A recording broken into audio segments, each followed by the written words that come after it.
And welcome back to episode 10. 10 in the Oh You Didn't Know Wrestling Show podcast. I am your number 10 host, John Fisher, alongside the 10th tallest man in North Carolina, Brad Shepard. We are not number 10 in the Royal Rumble, unfortunately. That is left for a jobber, believe it or not. Hate to say, but hey, we're here. We're happening. We love it. How you doing? I am fantastic. It's a big week in professional wrestling. It is. I'm excited to talk about it. So yeah, let's get started. Don't we have people to thank first? Do we have people to thank? I don't know. I mean, if you want a free month, are we still doing that? This is so professional.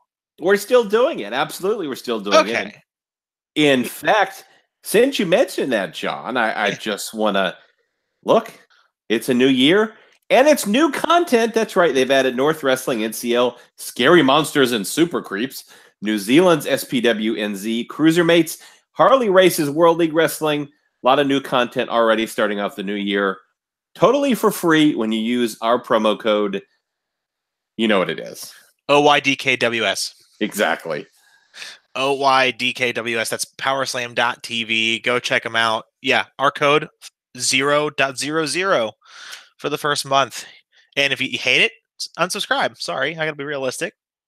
If you don't like it, unsubscribe. That's what people at the network do. They get WrestleMania and they just cancel it and then come up with a new email address just to get the next pay-per-view for free. It's a long, vicious cycle.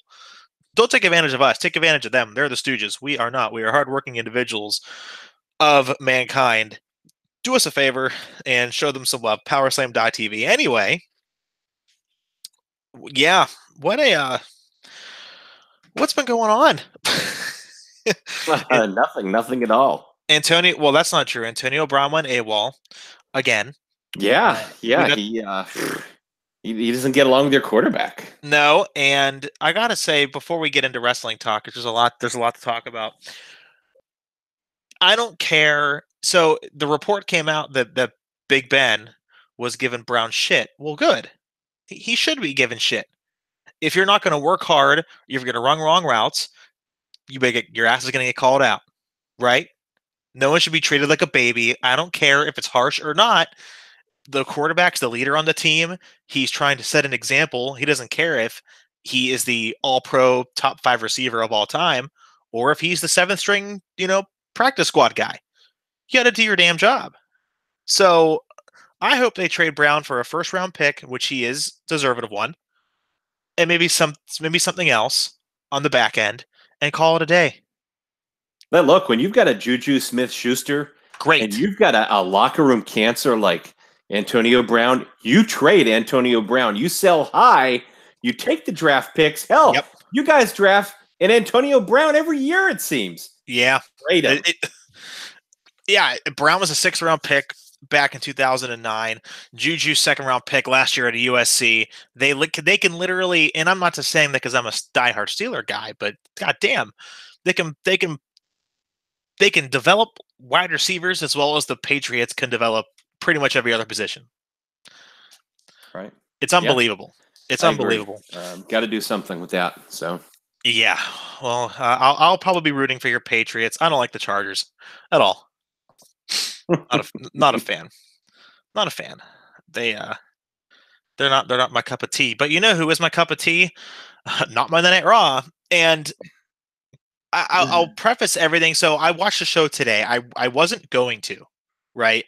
I didn't want to watch the show because a lot of people were so down and it wasn't changed like they have been said. Now, I know Dean has talked about giving it till at the end of January at the Royal Rumble, and I'm 100% behind that. That's why I watched the show. But I was so apprehensive, and then I watched it, and I came out of it just meh. That's it. Yeah. I thought, for me, that Raw it fell off a cliff. Yeah, it didn't do anything for me. Nothing. I mean, what happened? Well, I think they blew their load in the first hour. Right? I mean, you look at what they did in the first hour. You look at the viewership. Huge. They started off with a Bobby Lashley and Seth Rollins brawl backstage. They had the Mean Gene tribute with Hulk Hogan, which was beautiful, by the way. Yeah, Raw, it was up 18%. Okay, but 2.61 million viewers in the first hour. But man, the second hour 2.29, third hour 2.07, an enormous first to third hour drop off. That to me would seem to indicate really that the Mean Gene tribute and Hulk's return were a big factor in the ratings going up. They were, especially Hulk. I mean, I don't care. You know what? People all week long were talking about, oh, we want change. Well, let's have a racist on television. Suck it, okay? Mean Gene would not be Mean Gene without Hulk Hogan. Which, fun fact about that, Hulk Hogan did not originate the Mean Gene moniker. It was Jesse Ventura. Sidebar. Those two were like peanut butter and jelly, man, and I wasn't even alive for that era. I've read about it, watched everything, and you could speak from experience because you grew up with that. It was Hulk and Mean Gene, man, and you can't have one without the other. And that's what was so great about the tribute. They did such a nice job. Hulk was amazing. It was heartfelt. I was choking up a little bit because he was talking about Warrior and Macho Man and Andre the Giant and Gorilla Monsoon and Bobby Heenan. It was amazing.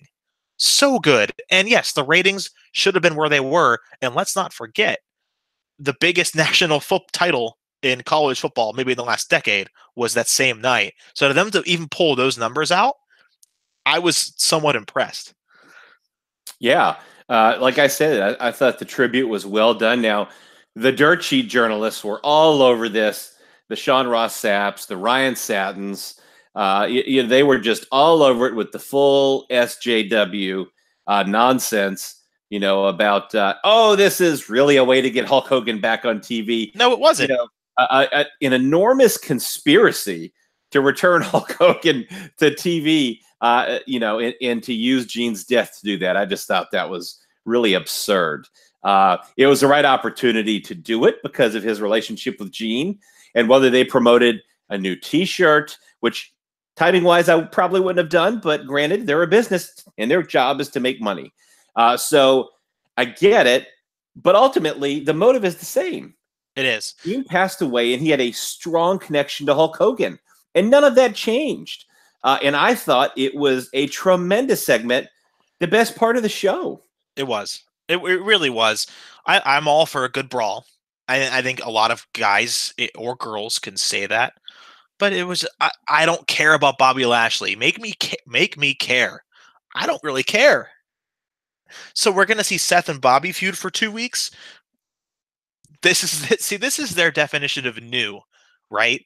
I saw a good tweet, and it was talking about new faces, new changes, new matchups, right? So you have Brock, Braun, and Cena back. Is that their version of change? While SmackDown, I know you're not the biggest fan of that program. It at least had a really good match between Cien Almas and Rey Mysterio, and Daniel Bryan cutting a promo in the lobby. Those are two things that I haven't seen in quite a while, just from a different perspective. He was in the concession stand. Seth Rollins and Lashley were in the backstage area. What was the first? Go over the first part of the tweet again, Sean. Oh God, I can't. I'm not gonna be able to find it. It was that. So I added in the Daniel Bryan thing. That was my. So you're ad-libbing. Okay. I am ad-libbing, but the tweet.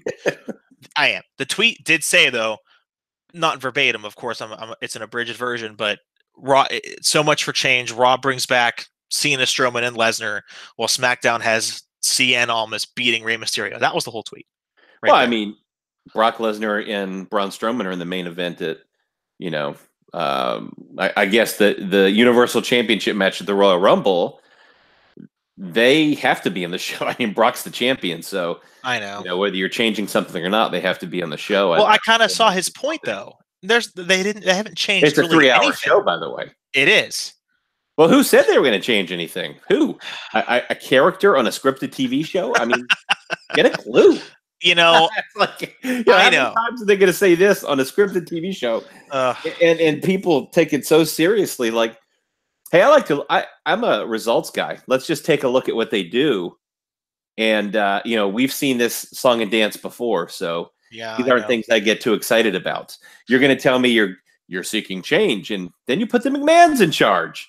I mean, it's just all scripted TV. It's absurd to think there's going to be any change. I've I seen no just like evidence of it. I just like to believe, I just want to believe that it's going to be good again. And even Bruce Pritchard on his podcast was talking about how he didn't say this word for word, but he's like, torture watching 3 hours of Raw every week. I hate to just, agree with him, but jeez. Well, I mean, look at this. Look at this. So, according to the Wrestling Observer, the 3 hours of Raw started out hot. You said 2.6 mil. That's hot for 2019. Goes down an hour to 229 to 10 p.m. 207. And according to the Observer, reportedly the 21% first to third hour drop will be among the largest of all time. Yeah, I mean, it was an enormous drop off. Like it's horrible. Said, I mean, it's hard to keep an audience for 3 hours. I mean, I don't want to watch a 3-hour movie, much less a 3-hour show every week. It's too much. It is. I mean, look at baseball. We're going to go back to sports for a second. What did baseball do? The games were getting more boring. They were getting stagnant. They speed up the time in between pitch counts. They speed up the game a little bit. It's not a lot, but it's a step in the right direction. Look what football's doing. We're getting games that are 50 to 56. People love that. They changed the culture. And what is WWE doing?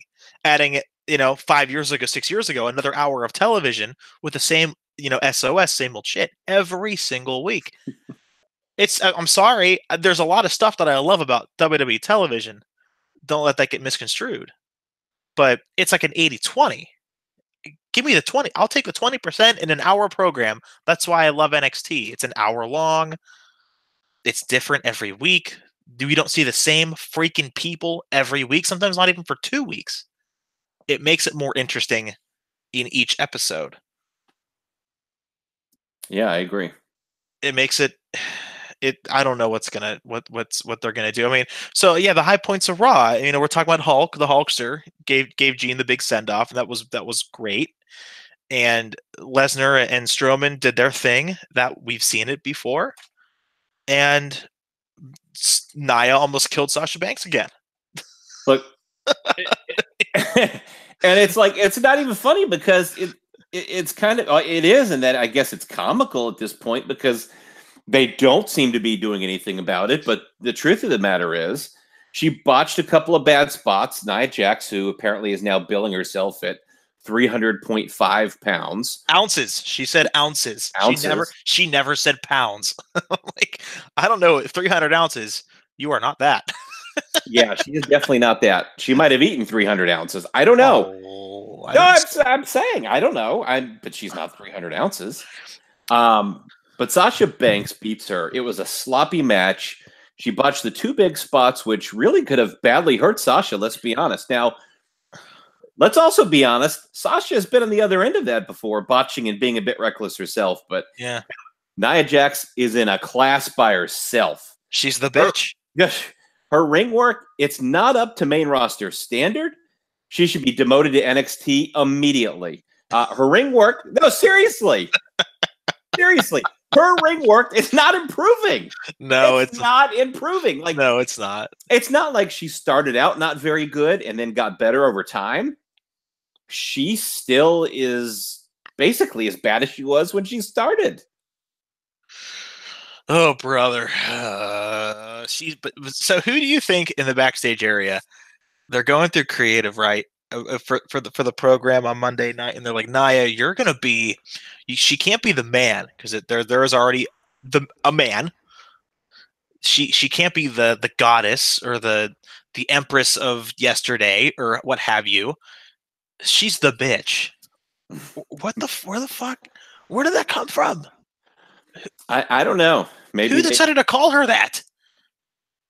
Herself? Was that scripted?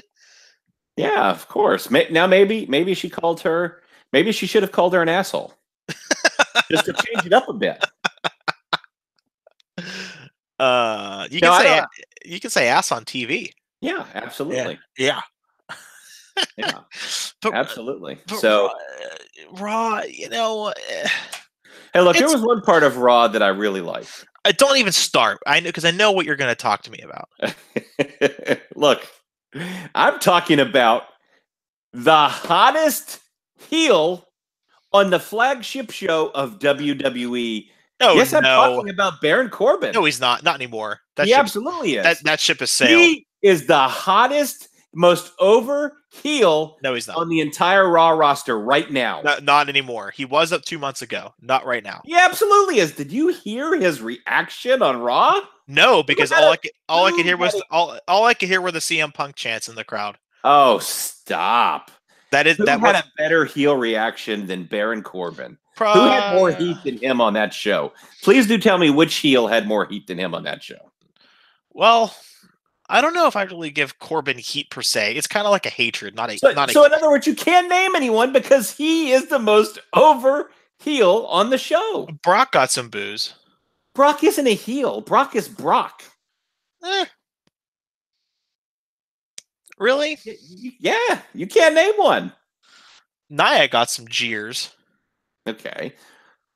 That's true. I mean, she does suck, but look, so I'm telling you, and it's puzzling to me because here you've got Braun Strowman in such a featured match against Brock Lesnar and he's gonna at lose. the Royal Rumble, the Universal Championship on the line, and they pull a dud of a segment. I mean, that match has.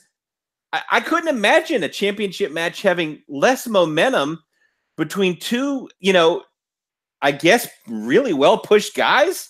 Yeah. I mean, seriously, it was probably his worst promo ever. Talking about Braun Strowman, he's rusty. He was terrible. He just had surgery. He didn't even know what to say. It was so awkward. He just had surgery. So bad. Look, he's got great size and a look and strength. He's not very good in the ring. He cuts a terrible promo. He can't go on all the morning shows and be this great social butterfly and talk to the cameras and make nice people. I mean, come on. Wasn't Strowman just in a movie? Baron Corbin could kill that job 10 times better than Braun Strowman. No doubt about it. He's an overall, all-around better performer, and Braun Strowman is overrated and overpushed at this point. I mean, I don't like Braun either. So I will agree with you to that aspect. As far as mic work, Baron, yes, is better than him in the ring. I think they're both comparable. They're big guys who do a big guy role. Absolutely not. You need to lay off the cocaine. I've never seen a big guy take a back bump over the top rope like Baron Corbin does. The guy, the way he jumps out of the ring, runs back in and delivers the clothesline. Are you kidding me? You think Braun Strowman can do that? Are you on drugs? Not with two bad knees that he's running on right now. Well, sure would be a shame if someone, kind of gave the old Nancy Kerrigan. Now we know who's going to do it if Braun needs a double knee surgery.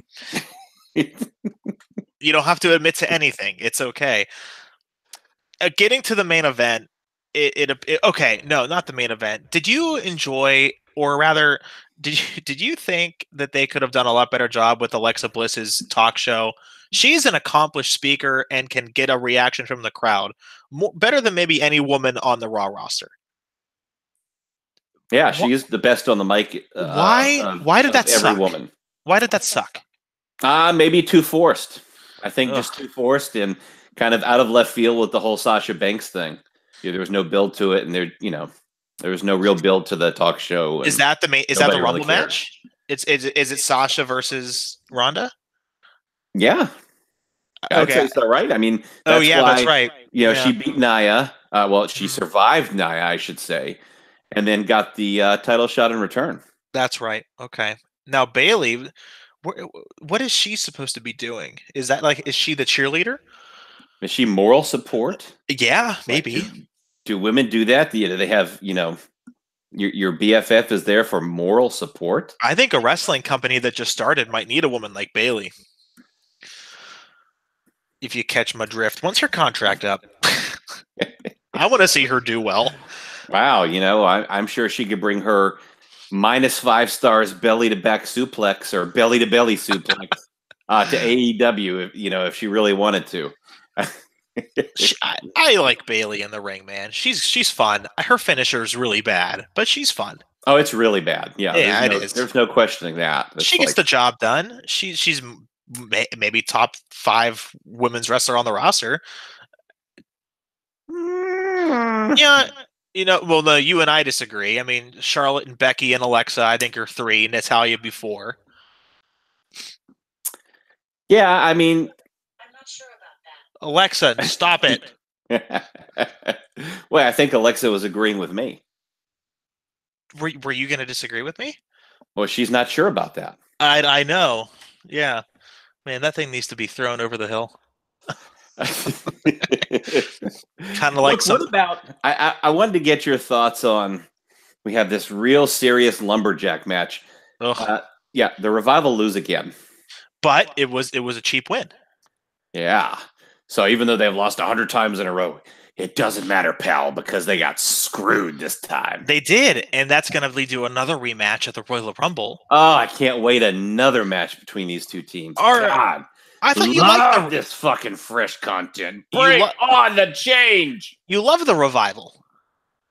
I do. I'm actually a big fan of the Revival's work, and I would like to see him get a title run. I think they will. Okay, so now is it safe to say that Bobby Roode and and what's his face? What's his name? Bobby Roode and Chad Gable. Thank you. Wow, I can't believe I forgot that. I knew Bobby Roode. I knew the important one. They're heels now, right? Maybe they're making the transition. They keep winning cheap, and they're accepting it. Well, they keep it up. Maybe Gable can change his name to like Hanging Chad Gable. Like the Hanging Chads, the voting in Florida. The Hanging Chads, yeah. That could be his new gimmick. And look, I was actually thinking, let's just assume Kenny Omega signs with WWE, which isn't going to happen. Well, but we're just going to pretend that he does one day. Maybe he's 50. I don't know. But I was thinking about this booking scenario recently. Yeah. And I just had to bring this up. Oh no. Because I'm full of great ideas that would truly bring us back to mainstream popularity. So are you? No. Yeah. So I was thinking, you have Kenny Omega debut, but he debuts, he's actually the arena janitor. No, seriously. He's wearing the full outfit. He's the arena janitor, and he's got a broom. Because he's a cleaner, right? Yeah. And all you see is him in backstage segments in the background, sweeping and cleaning the floors in the backstage area. That's what he does. And you see that over a number of weeks until one day, one of the heels actually starts to pick on Kenny Omega. Maybe he sends a little dust his way and he's got bad allergies. I don't know. But man, this turns into a real heater. So he picks on him, he bullies him, and Kenny Omega has finally had enough. He challenges him to a match in the ring. He doesn't give a damn if he's a janitor. He comes to the ring with his broom, swinging it around, just like we're in the Tokyo Dome. He is the cleaner. He comes out. He pulls off the upset. And that's really where I stopped dreaming about this because it's Kenny Omega. Who cares? You know what? Millions of people care. Okay. Sorry. Okay, that's true.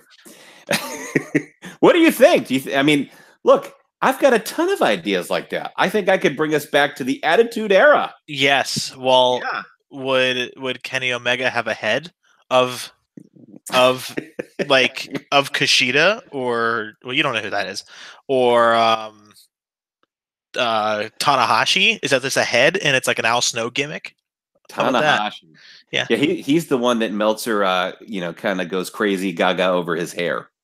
Yeah, Tanahashi has nice hair. Or is that Takahashi? Well, too many similar names. I'm confused.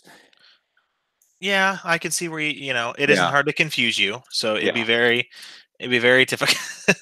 No, Hiroshi Tanahashi has very nice hair. Takahashi, on the other hand, I haven't seen him in a while. He has it's kind of like it's It's shoulder. It's not even shoulder length. It's like down like below his chin, and like slicked back, of course. And I think it's black, and it like fades out to like bright red down the back. It's not bad. But no, I think Tanahashi is Meltzer's favorite wrestler. Down hair down on the shoulder. Now let me ask you this, because I'm kind of picturing it. Yeah. And maybe you know, is he SmackDown #1 announcer?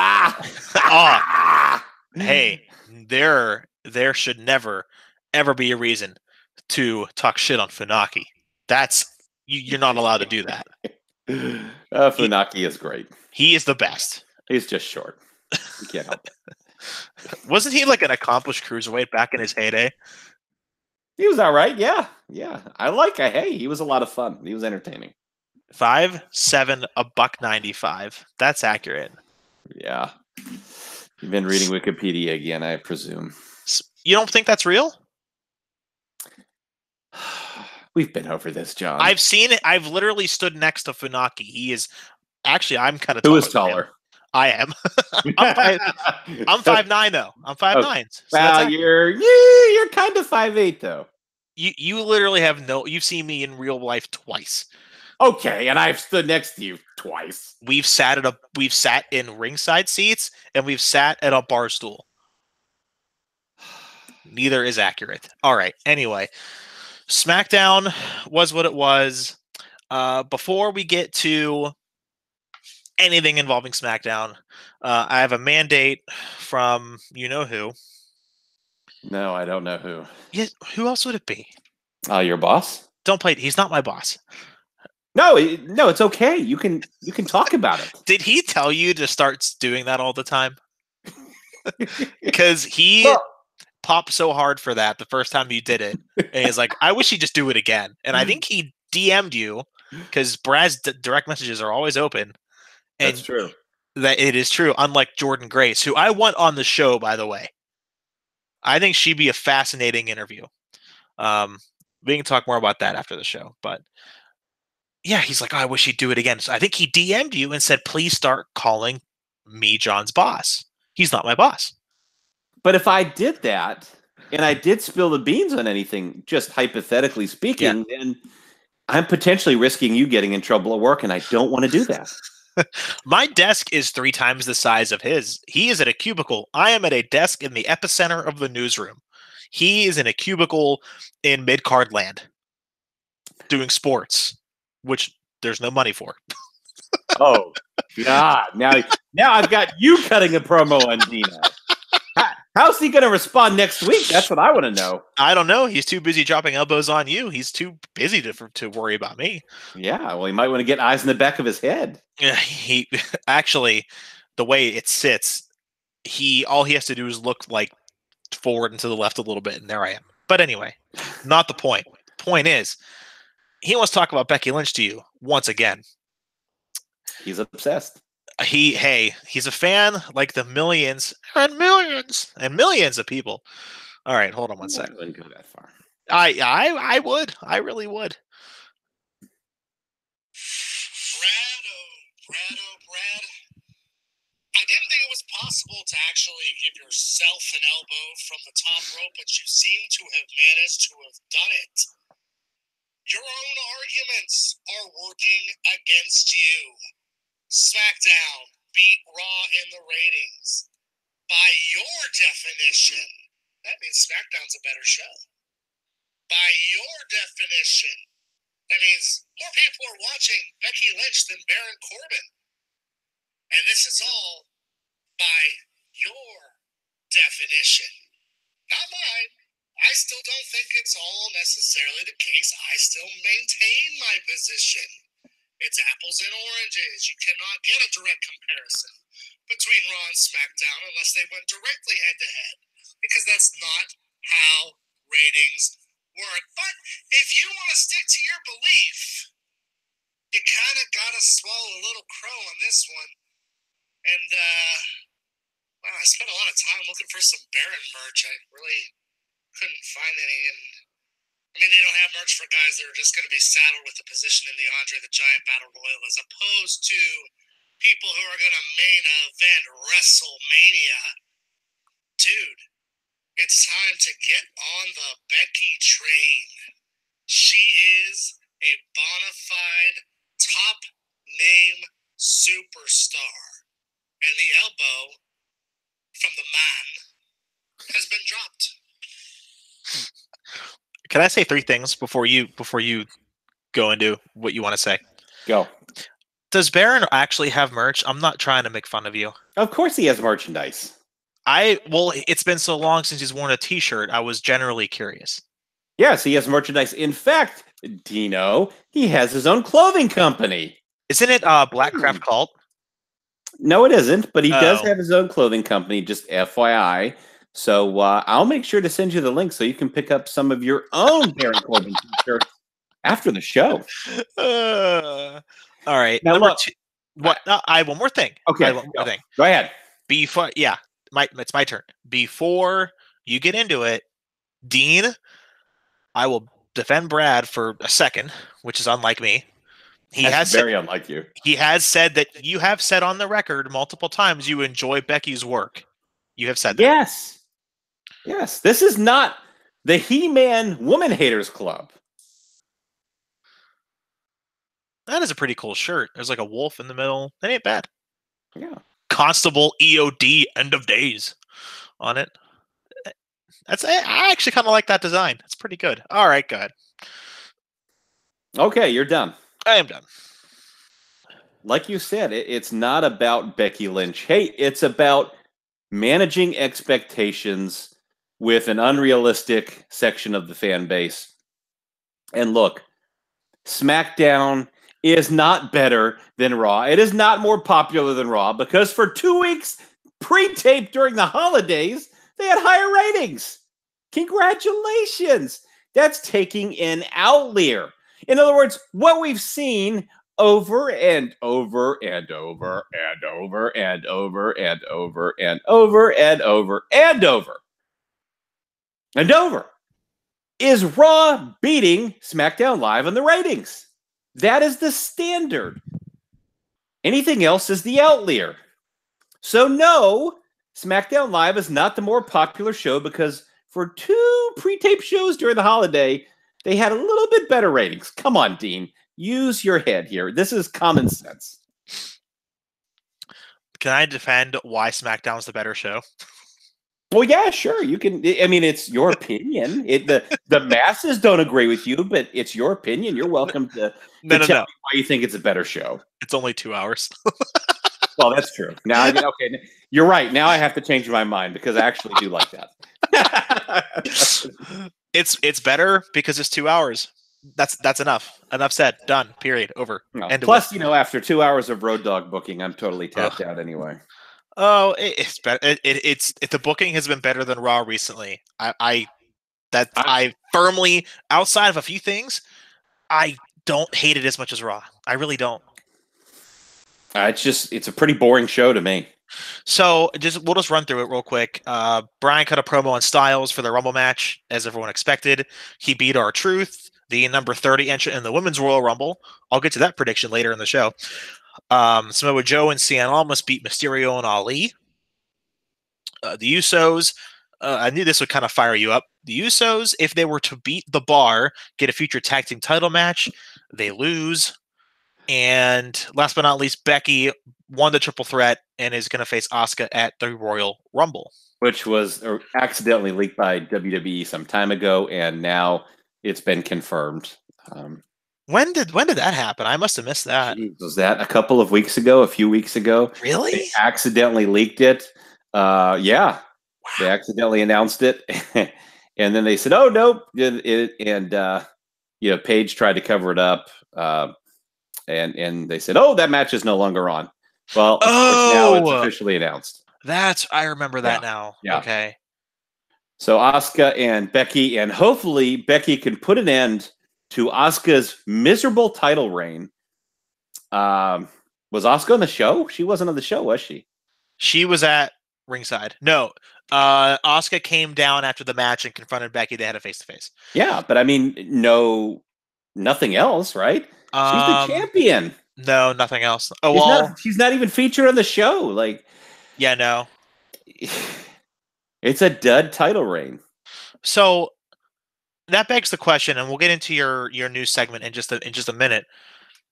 The big rumor was that Becky was going to face. It wasn't a rumor; it was more speculation than anything, because Dave Meltzer can guess and think about stuff, and it becomes news. We can too. We were thinking that Becky, in our reporting last month, that Becky would somehow be in the main event of Mania with Charlotte and Ronda, right? And now that would normally include Ronda or Becky winning the Royal Rumble. Now that she's not even going to be in the match, who's the favorite? Is it Charlotte? I think it kind of has to be. Not unless she does double duty.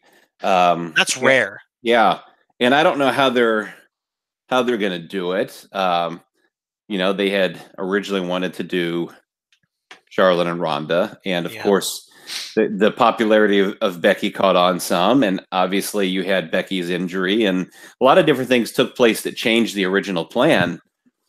And then obviously I talked about potentially Becky Lynch being put in as a triple threat, but the women's match, it's not a guaranteed thing at this point. So but whatever happens, it's like I said, they're worthy of the main event at this point, based on the booking of the men, which it largely is just pretty boring and doesn't contain a lot of story or momentum.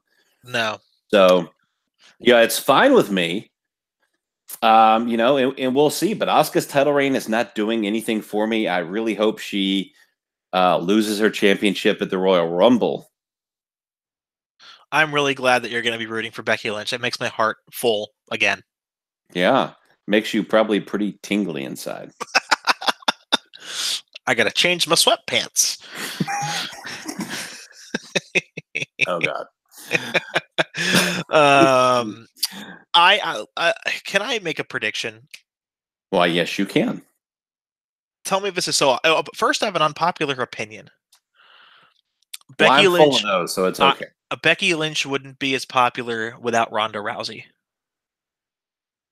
I think that's true. I think Ronda Rousey has been part of her success. I do. Is that so? Okay. I didn't think that was an off-base comment. No. I mean, you could directly, you could argue that. I mean, but just having Ronda in the division has put a big spotlight on the women. That's just a fact. And they're all reaping the benefits. So, well, it's, I think so for sure. I mean, it hasn't just been with Lynch. It's been with multiple people. Yeah. I don't think Daniel Bryan would be as popular without Triple H or Batista. Right. I don't think CM Punk would have been as hot without John Cena. And without Kevin Nash, texting himself and power bombing him in the room. Oh, never mind. Yeah, that's not a good example. But I think Becky's success is very large in part due to Ronda being there. I don't think, and you know how big of a fan that I am, but I don't know if just Charlotte or Carmella or Natalya or Nia Jax or Alexa Bliss would have done a good enough job to get Becky over than a bona fide superstar in the natural space already. Right. Yeah. So I just want to get that in there. Okay. News time, right? Can we do that now? We can do that now and then talk about All Elite Wrestling last. Oh yeah. Yeah. Save the best for last. Yeah. Okay. Hit my music. That's so stupid.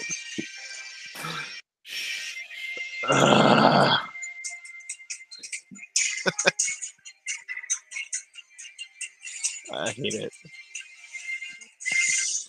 Now that is truly glorious. Oh, like as glorious as the mid card. As glorious as Brock Lesnar, who Mike Johnston of PW Insider was questioning, will he be at WrestleMania? And I can confirm Brock Lesnar is in the plans for WrestleMania. Of course he is. 35. Yes. Of course he is. Mike Johnston of PW Insider was questioning if that was the case. I can confirm, yes, he's in the plans for WrestleMania. So, Mike, feel free to use that and credit me. He's also going to win at the Royal Rumble. Braun's not winning that belt. Well, they just need to give the title to Baron Corbin then. Seth Rollins. Seth Rollins needs to focus on, like, not crushing people's noses. No, seriously. Yeah. Sloppy Seth Rollins is what I call him. Punched Dean right in the nose, man. Punched him right in the nose, kneed John Cena's nose off. Maybe he could just slow it fucking down a little bit. Don't you think that he ended Sting's career? Yes, he did. Well, all-time legend. Yeah. Done. I think this is my Dave Meltzer impression. I think that Seth Rollins is going to win the Royal Rumble and challenge Brock Lesnar for the belt and beat him in honor of Roman Reigns. That's certainly a possibility. Yep. Yeah. And it's not a match I'm really that excited about. So if they can tie in, sorry, I'm taking over your news spot. If they can tie in Roman somehow and have Seth get the emotional victory, get that big baby face pop, it'll be fine. I was going to say, go ahead, Joe, be my guest. Choose Joe. Oh, he's yeah. Should I make a really inappropriate comment about your wife now? Yeah, okay. So on 187 platforms in the things with Alexa Bliss are quote unquote murky at the moment. So, she's been posting some Instagram videos of her back working out. So we'll see how it evolves. But I've been told from a source in the company that things with her are murky at the moment. Now, take that for what it's worth. In what context? As far as her in-ring return. Okay. Yeah. Now, because I was curious if that meant her status amongst the one guy that writes the damn show, and if her status at this time is not as favorable as prior. No, I don't think that's the case at all. Good. Okay. That's good. Yeah, it is good. So we've seen some reports that seem to be heavily biased towards All Elite Wrestling and a consistent agenda or narrative as far as the negotiations of certain talents who are free agents in the battle between WWE and AEW to sign these talents. And I use the term battle very loosely. So I was talking with a source in WWE about this. And, obviously I've talked about this on our show as well, John. Mm-hmm. And I was told that I'm on point with what I've been talking about up to this point. And, Dave's reporting on certain free agent superstars declining WWE offers in the millions is essentially a tactic to boost their perceived value and make it seem like, it's a big get and very favorable for All Elite Wrestling. So it boosts up their value and makes it seem like they're really a bigger deal than they are. It's a smart marketing ploy. I hate to say it. Yeah, I mean, I find the whole thing unethical, but it's from an ownership standpoint of All Elite Wrestling. It is a smart marketing ploy. Mm-hmm. They're co-opting the media. They're controlling the narrative. And they're trying to present a picture that there's an impending war between the two, like they're a bigger deal than they are, again, to put the narrative in their favor. And we'll talk about that in just a moment when we talk about the AEW press conference. But I just thought that was very interesting, and I wanted to pass that along. And finally, WrestleMania 36 update. 80% chance it will be in Florida. Florida is now the heavy favorite to host WrestleMania 36. I don't know which city, but I was told it's not likely to be Orlando again. Well, we reported last year, you and I both, that Tampa was going to put a bid in, and Vince is a fan of Tampa. Tampa is a possibility. Yeah. Along with several others. But right now, that is the latest update on the WrestleMania 36 location. Gotta love Florida. All right. Speaking of Florida, today, a gigantic, I don't want to exaggerate, a rally held for All Elite Wrestling. Yeah. What would you say? A few hundred people? I honestly don't know. I don't want to speculate. I don't know how many people were there. Do you know how many people were there? I mean, I was just kind of looking at the crowd, maybe 300 to 500 at the most. I don't know. I think that's being generous. Okay. At least they had pyro, Vince. Wink. Hey, look, they had pyro. It didn't look great on the stream, but I liked that they had pyro. That was nice. It was cool. Okay, so there's a lot to discuss here. We'll try to really compile it into 20 minutes. So today in Jacksonville at TIAA Bank Field, I believe is the name of the stadium, the Jaguar Stadium, they held a rally for All Elite Wrestling. It was really the first introduction outside of just a Instagram and Twitter video of the promotion, where they would announce stars that have confirmed signed, even officials, and even an appearance. I don't know if Shad and Tony Khan, the owners of the Jaguars, and the president of AEW, Tony Khan, Shad's son, I don't know if they appeared at the press conference itself, but they did release statements, which I was given today. They were there. Okay. Yeah.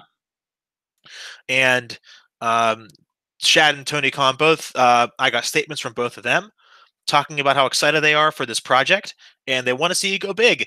And the one, and I'll let you, I feel like if you want to talk about who is signed already and the impacts of that, and then I can just talk about other stuff, which is fine. They remember. Yeah. Go ahead. By the way, this was coincidentally, wink, wink, just before the doors opened for the SmackDown Live show that was on January 8th, Tuesday, as we record this. Yeah. But total coincidence. Just ask them. Totally not on purpose at all. Totally not on purpose. Those people totally didn't walk straight from that over to the SmackDown Live show. Not at all. No. Tony Khan has more money. I want to get this in everyone's brains right now. Tony Khan at this time has more money and revenue in his name than Ted Turner did when he started WCW. That is a fact. Keep that in mind going forward. Proceed. Yeah, I mean, we've talked about that. Obviously, I have talked about how, yes, he is uber rich. There's no question about it. He's fucking loaded. Yep. Does that mean you have to have the money to start the company? But just because you have a lot of money doesn't mean you can be successful with a company. The Jaguars are a shit tier franchise. That's what they own. Yeah. And, I mean, seriously, are they not? Yeah, they have been up and down for the last 5 years. Mostly down. Last year they were great. Okay, there's 1 year. Yeah. So where are they this year, by the way? 6 and 10 or 5 and 11. 5 and 11, 4 or 5 wins. Yeah. Yeah. So that's my point. Is it takes more than a lot of money, and it also doesn't mean that they're going to take their entire $8 billion fortune and put it towards AEW. But it's a damn. They have a certain set of that money put aside to fund it, and that's what you're allowed to use. So, how much are they going to put in? How much would they be willing to put in? I don't know. That's a good question. It depends how quickly they can turn a profit. Yeah. So let's talk about the announcements of the AEW roster, right? And I want to keep in mind the message was changing the world, right? Yeah. That was the message. Change the world was the message of the announcement of this promotion. So how do you change the world? Here's the list of signings, and you tell me if this changes the world. Cody Rhodes, obviously Vice President, Executive VP. The Young Bucks, Executive VP. By the way, Matt Jackson is a really bad public speaker and also a really bad promo. Yeah, he is. Like, I was talking about that years ago when he was on ROH. That's why they ended up blocking me on Twitter. But they're just like a really, really awkward, speaker. Cody is definitely a much more polished speaker. So you've got Cody Rhodes. You've got the Young Bucks. You've got Adam Hangman Page. You've got Brandy Rhodes, who, by the way, I refer to, super dad joke here, the Chief Brandy Officer. On Twitter, and during her press conference on Tuesday, she referenced my tweet of Chief Brandy Officer, saying that was the name she was given on Twitter. It was by me. Okay. She didn't want to name me, but it was by me. Okay. No, seriously, it was by me. I'm the one that said it. You're getting so defensive. Britt Baker. Pitt graduate out of the dentist school. Excellent person. She doing their teeth, or is she wrestling? What does that have? Both. SCU, which is Frankie Kazarian, who... let me just give you all of the names. Frankie Kazarian. Love him. Scorpio Sky. Love him. Kazarian and Christopher Daniels are awesome. And Christopher Daniels. Now, Frankie Kazarian is 41 years old. Daniels is right above there, I think. Daniels is closing in on 50. Is he really? Oh, absolutely. I didn't think he was that old. He's 48. Oh my God. He's 48, soon to be 49. His birthday is actually in a couple of months. Awesome. So this is the new era. This is the change. This is gonna. This is it. Okay, you've got Pac, aka Neville from WWE. That's an important signing. He had very little reaction when he came out. Very little.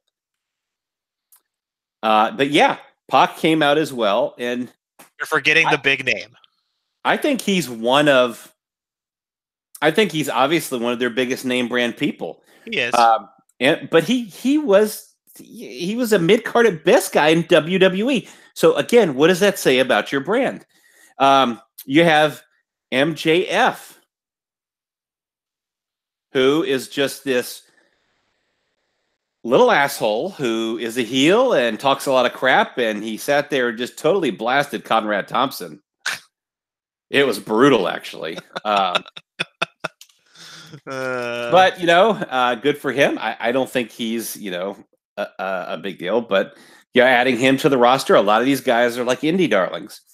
So, you've got Joey Janela, another indie darling. He's got his own annual indie wrestling event he puts on. I wish you and I could go to that one day. I don't wish I could go to that. I would drag you there. I would love I would love to take you there. Yes. Would you pay? I would pay. Would you pay me to go there? Yes, I would. I would consider it then.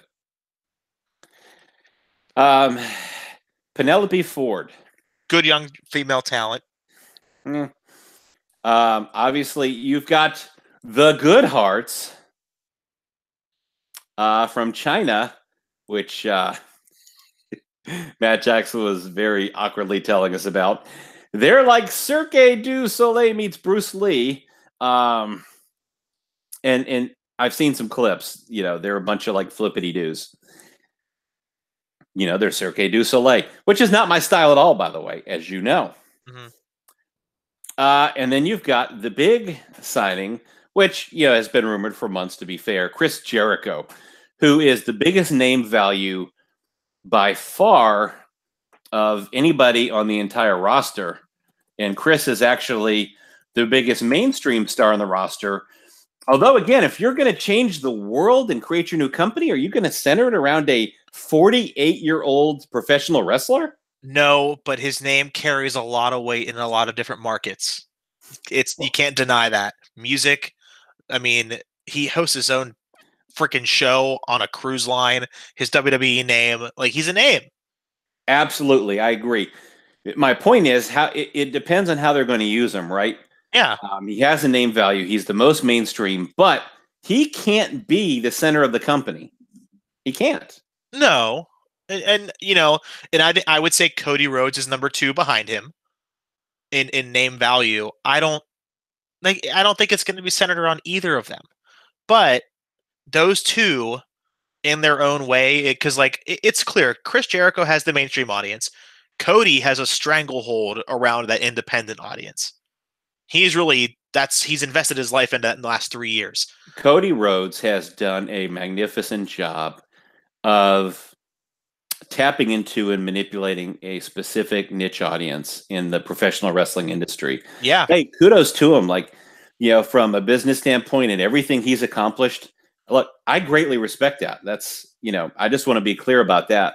Kudos to him. I'm just being honest about the situation. It's not personal.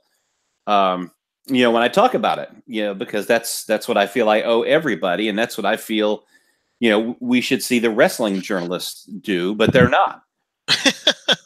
Yeah. They're out there kissing ass, sucking toes, taking pictures with them at the event on Tuesday, marking out. It was just a total shit show from a wrestling journalist standpoint in all areas. And as a journalist, you have to do your job. A quick sidebar: during one of the wild card games this past weekend in the NFL, there was a sports photographer at the game at the end zone pylon. Once a running back crossed the plane, in other words, going into the end zone, he held his hands up like touchdown. No, you fuck. Do your job. You're not there as a fan. I'm sorry. You're there to do a job. And that's embarrassing. It is embarrassing. And that's why I wish these wrestling, I'm not even going to call them reporters, these wrestling bloggers should start doing more, right? And I'm with you on that one. I can get fired up about it, but I'll stop. Hey, could you get fired up 2 to 4 times a day, you think? Sometimes 5, but I would have to go to the hospital afterwards. Depends how far. Your sister could always send out your tweets and do the show if she needed to. Quote unquote, sister. Yeah. So anyway, that's the roster. You detailed it nicely. Jericho by far and Cody Rhodes, if they're smart, could take them very far. So here's some more news about what I just want to say this one thing. This roster is not going to draw in a mainstream audience. Okay. It's really not going to draw in new fans, which is really what they really need. I mean, ultimately they need some new fans here because it's the same small pie that everybody is sharing right now. And, if they just want to be a small company, like an ROH or an Impact Wrestling, taking some of that same pie and spreading it around and being successful, that's fine. But, if you're getting that much money fronted to you and you're going all in, so to speak, all in, I guess, double or nothing, then you've got to do it big. So you gotta reach new fans. And, I guess a lot of it remains to be seen, to be fair, but I'm not seeing these names and thinking, oh my. Now there's some WWE superstars that are interested, to be fair. And we'll see what happens over the next few months as some of those contracts expire. And I do suspect that they will sign some WWE superstars eventually. Of course, right. That's to be expected. But a lot of this is there's not a TV deal in place. They need TV to be long-term successful. That's a fact. They have to have a bigger roster. They've just started. They've announced what they have. I think they have a long ways to go. But, you got to put those pieces in place to be big time. And, I have to say, I thought the stream of the press conference was a little underwhelming, a little Bush League. The sound was terrible. It wasn't mic'd very well. It was just very clearly WWE fans who also liked this stuff or were curious about it and showed up to that before the doors opened at SmackDown. It's going to be a learning process. Everyone goes through a learning curve, no matter what trade or profession that you are in. Now, the one smart thing that they did is they got Conrad Thompson to sort of MC or host the show. People don't realize that Conrad Thompson, not that it really matters that much, but he's married to Ric Flair's daughter. one of his daughters. Yep. Conrad Thompson does a podcast every single week with two of the biggest names in wrestling history. One being Eric Bischoff, the other one being Bruce Pritchard. Not as popular as Bischoff, but he's up there. How many casual old-time fans listen to Conrad's podcast? Tens of thousands of people. So while it is a niche, of course, if Conrad starts promoting All Elite Wrestling, that's bigger than people think. Just that little thing that Cody Rhodes did is to partner with Conrad Thompson, the smartest. And Conrad is a brilliant guy, by the way. He handles mortgages on the side. That was smart. That was damn smart. And it looks like. Go ahead. Well, by the way, you don't have to choose. This is not, Pepsi versus Coke here. This is, wrestling company here, wrestling company there. You can watch both. You can watch WWE and be happy and hope All Elite Wrestling is successful, like I do. Look, I hope they're super successful. I hope they kill it in the ratings. They're on TV. They build a lot of momentum. It becomes super popular. Let's have the Monday Night Wars. Let's do the whole thing. But let's just be realistic. We're not anywhere close to that. No. Being a possibility at this point. So I'm saying let's just appreciate it for what it is and let's see what happens and let's support it. And not think that you have to support one or the other. You can want both to be successful. And I think that's important to understand because, me, yes, being a WWE guy, look, monopolies are never usually a good thing in business. I've said this before on this show. Hell no. So look, this is an opportunity. It's another opportunity. So I hope they have a lot of success. And now this is a big hypothetical before we get into some of the more news and notes from the press conference.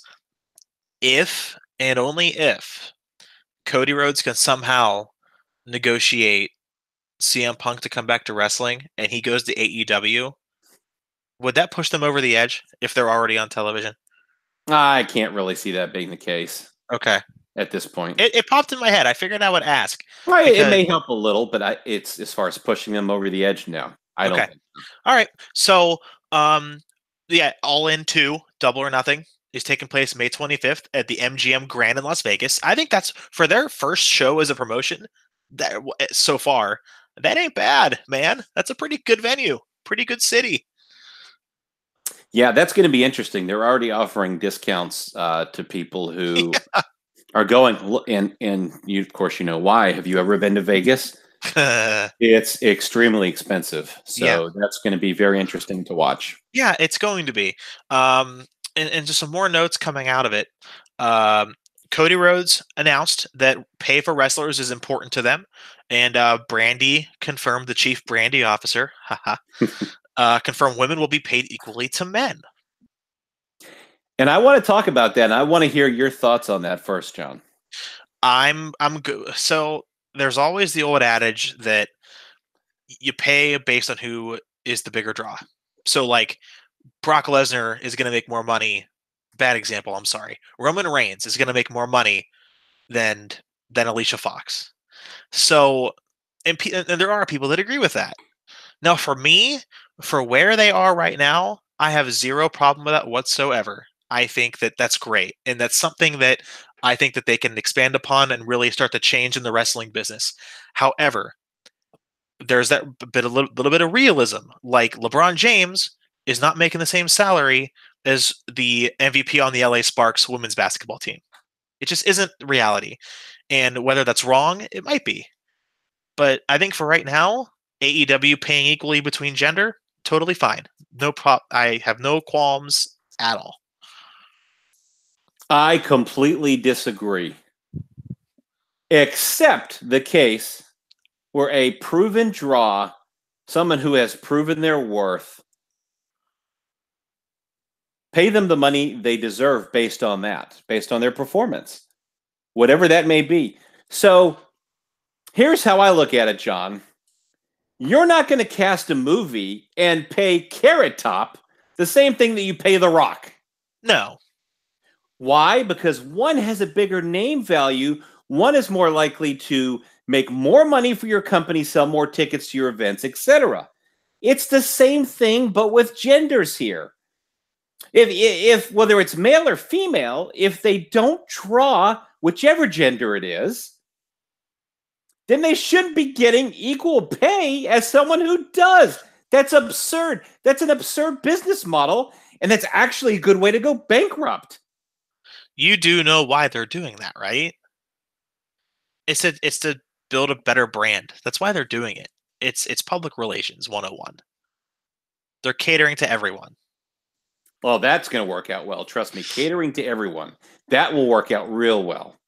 Look, sooner or later, you're going to piss someone off. That's just the inevitable. But how can you take someone else's money and give everybody the same thing? You're going to have to keep going back to Daddy Warbucks, Daddy Khan, asking for more money at that rate. Seriously, you're going to go bankrupt if you do that.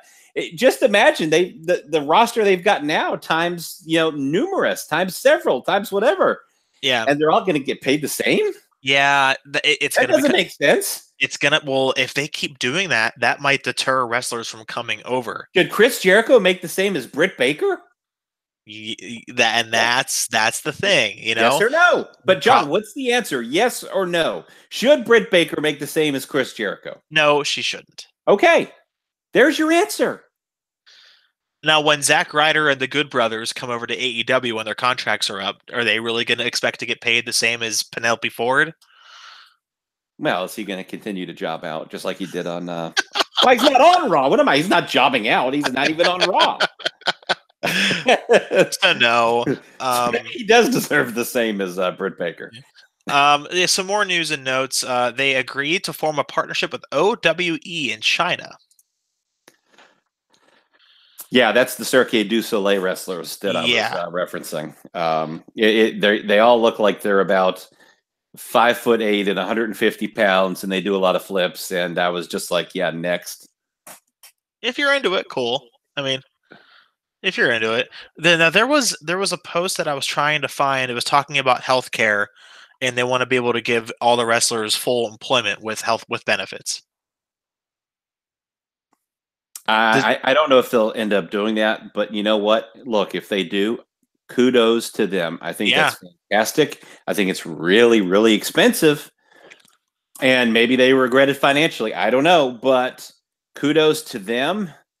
And yeah, I think that's a big incentive for potentially for wrestlers to come there. Of course. I mean, instead of arguing about should Hulk Hogan be appearing on Raw to pay tribute to someone he's had a lifelong relationship with, how about we focus on the issues that really matter, like better treatment of the wrestlers as far as making them employees instead of independent contractors and getting them health insurance. Like those are issues that you could talk about that are really that really matter and really impact people in a serious way. Pick your battles. Like this is something I think could be potentially really great if they do it. Sure. And, that's a battle worth fighting. That's something really important. It really is. I mean, just because it's timely.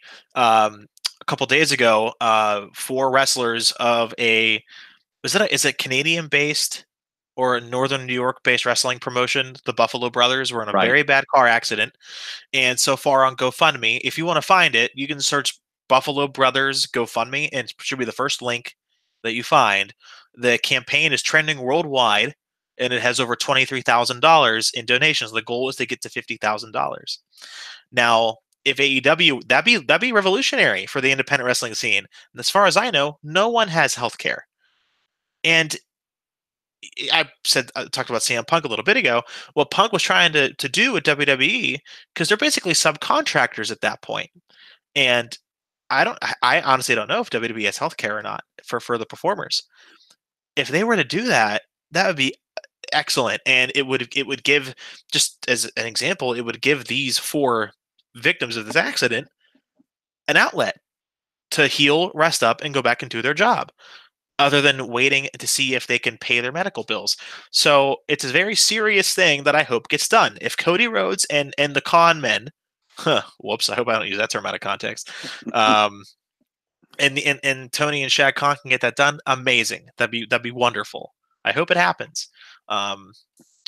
But I did have one news note that happened today, and I don't know. And we'll get to the T-shirt thing in a moment. I knew you were talking to me about that before we started recording. Billy Gunn was confirmed as the first producer for All Elite Wrestling. Yeah, I like the move. Good, bad?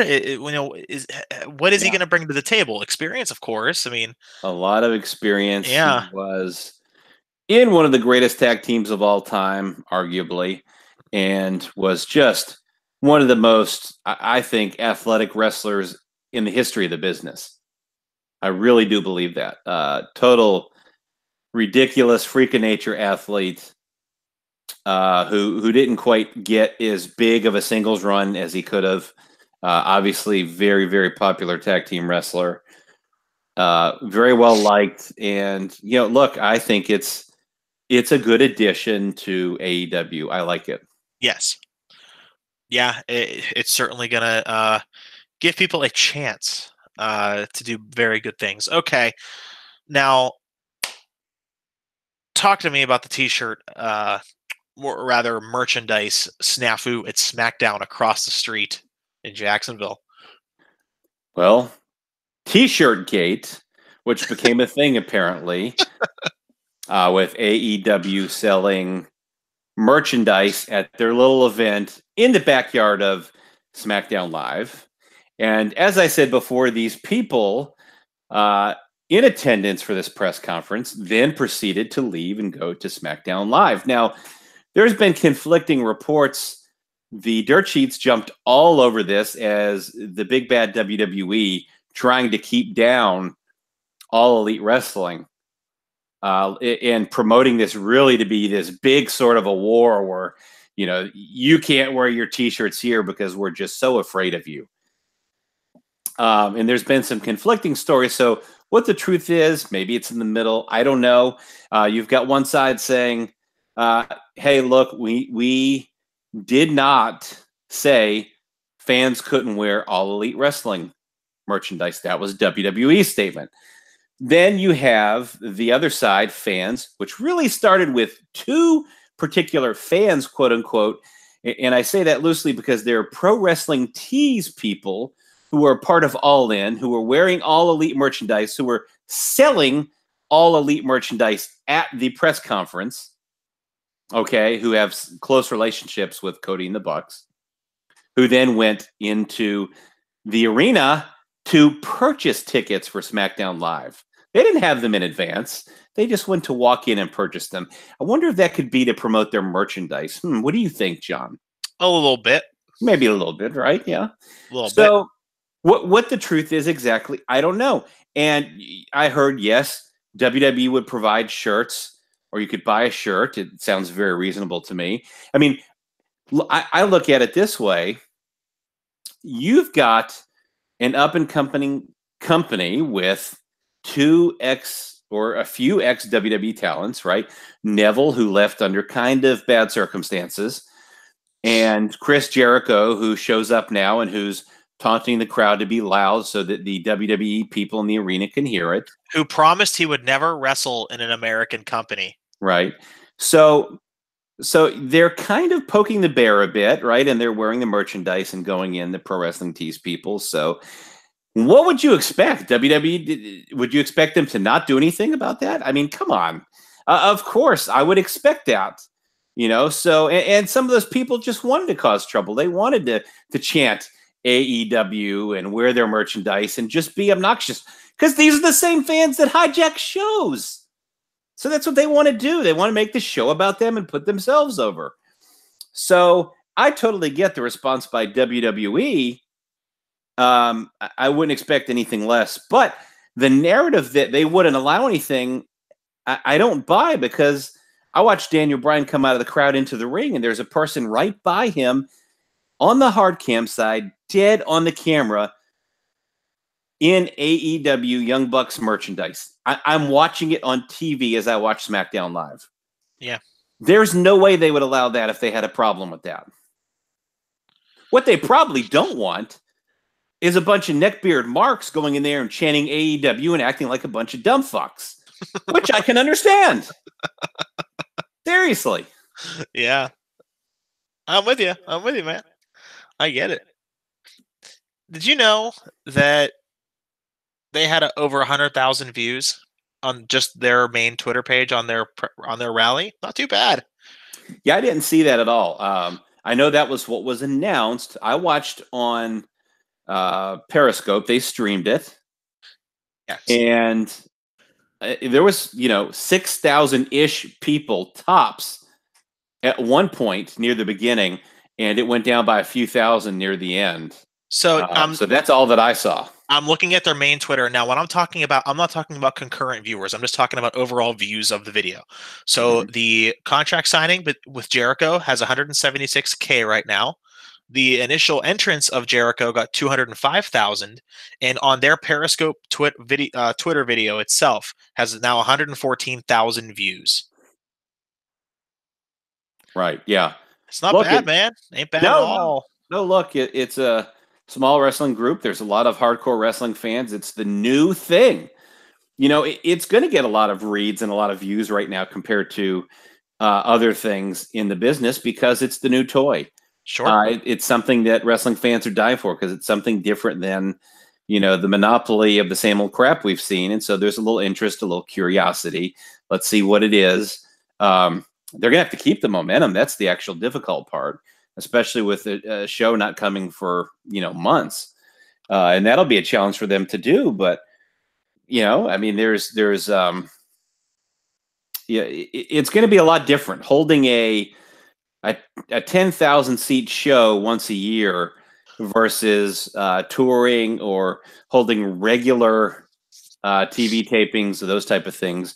It's a lot different to continue to sell out those type of arenas on a consistent basis and do it for years. So they're going to find that's a lot different than selling out all in or double or nothing even.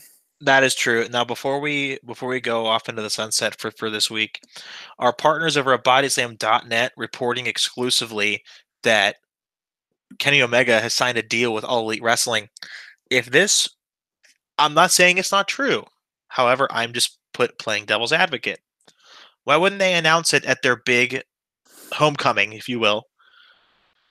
And why let it be a secret for now? The only reason I can think of is because he's still technically under contract with New Japan Pro Wrestling. Oh, yeah. I think doesn't that deal end on the 25th of January? It ends, I was told it ends on the 31st. He could finish up on the 26th.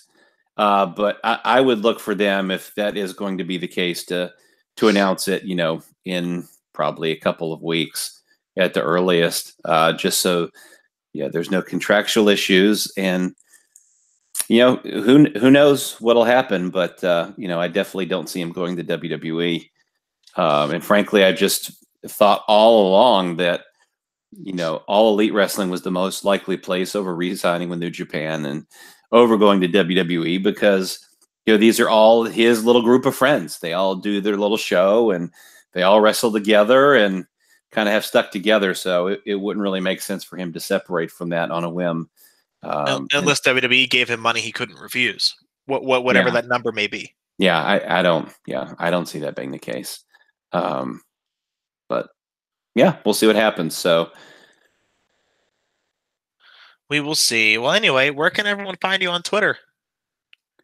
On Twitter at the Brad Shepard, SHEPARD.